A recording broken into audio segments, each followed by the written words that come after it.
kinds of friendships, according to Aristotle, namely, friendship of utility, friendship of pleasure, and finally, perfect friendship. These friendships are related to three reasons of why we like things: usefulness, pleasure, friendship of utility. The key word here is the word utility. Utility is defined as a state of being useful or beneficial. This kind of friendship is focused on what one party is able to gain from another. Friendship of utility is not useful. People do not love each other for the sake of love itself, but for the good they get from each other. This kind of friendship is mostly done by older people. For example, sa negosyo, kahit hindi mo gusto yung tao, hindi mo gusto yung kalakaran niya, pero dahil kailangan mo siya para makatulong siya sa'yo, kakaibiganin mo siya at pakikitaan mo ng mabuti. Let's face it, ito ang reality sa mundo natin ginagalawan. Be honest sa sarili natin. Kahit sa trabaho, kahit hindi natin gusto yung mga superior natin, para hindi tayo pagpilitan, hindi tayo ah, gusto natin maging malakas sa kanila or sabi natin good shot. Kailangan natin magpakita ng gilas. Kailangan natin magpakita na mabait sa kanila kahit hindi natin sila bet. Pero dumarating minsan sa point na nagpapaalila tayo. Kasi kailangan natin yung suporta nila or meron tayong makukuha sa kanilang benefits. So, kahit sabihin natin na hindi to useful, hindi to maganda, pero yun kasi ang kalakaran sa mundo. Friendship of pleasure. Unlike friendship of utility, where people love each other because of some good they get from each other, friendship of pleasure is quite different. In the friendship of pleasure, one party takes an advantage of another. People love another not for the sake of who the other person is, but for the pleasure they gain from them. This relationship does not flourish because when one party is no longer useful or pleasant to the other party, their friendship ends. Many young people are usually in the category of friendship of pleasure. That is because when we are young, our friendship seems to aim at pleasure. In most cases, we go after our desires or befriend others with one question in mind: what is in it for me? We live under the guidance of emotions and immediately go after what we like or what is pleasant. This is one of the reasons young people can easily make friends and easily get rid of them when we do not find them useful or pleasant. For sure, naranasan na natin yan nung kabataan natin. When we are in high school, college, yung kinakaibigan natin ng isang tao. Dahil natutuwa tayo, hindi dahil may nakukuha rin tayo sa kanila. For example, dahil magaling siya sa math, nagiging nice tayo sa kanya para makakopya, para may magtuturo sa atin, dahil napapakinabangan natin sila. Pero, come to think of it, pag tumanggi sila magpakopya, di ba, sumasama loob natin. At usually, lagi natin sinasabi na, ay, ang yabang niya. Hindi ko na siya kaya.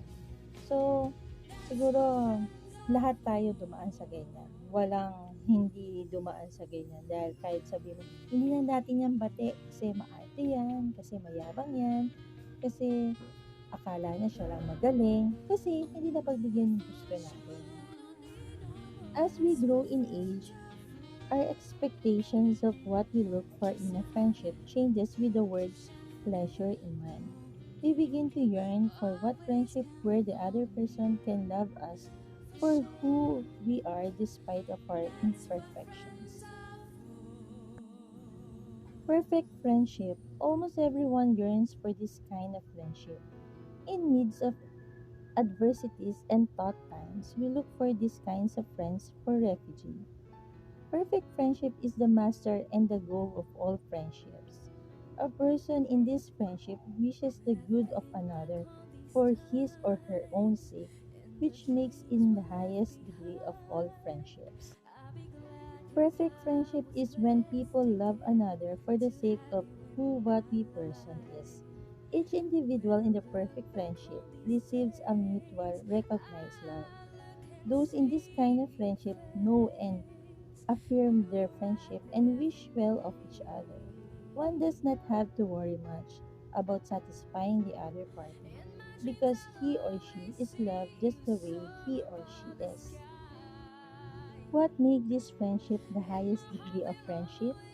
The virtuous acts required from each party. Both parties have to be just to one another and to themselves.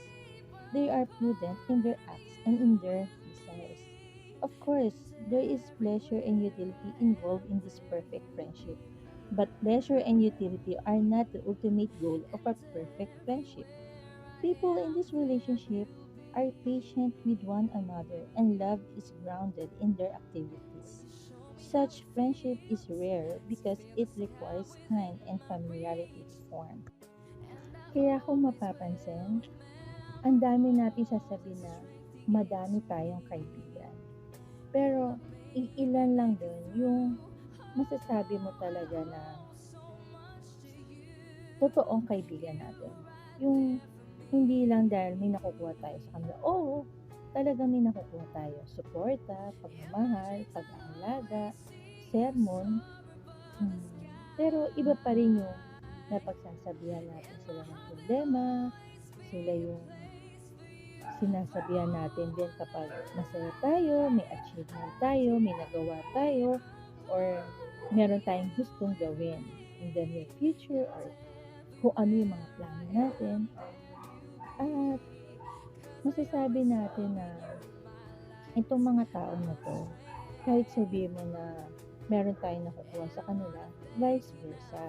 Tayo din meron din tayo ibinibigay or may kinukontribute din tayo para sa friendship na yun, para sa relationship na yun, para mag-last.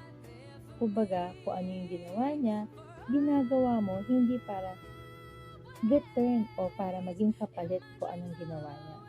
Sa totoong pakikipagkaibigan, hindi yan binibilang or hindi mahalaga kung ano ang nagawa mo sa kanya or ano ang ginawa niya sa'yo.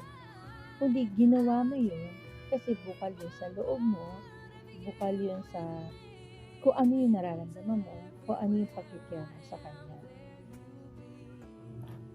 Now that you have understood the three kinds of friendships, you should be able to take immediate control of your emotional destiny.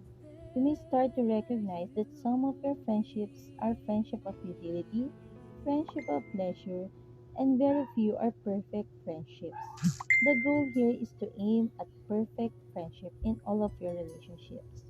At the end of the day, you want to be in control of your emotional destiny.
Good.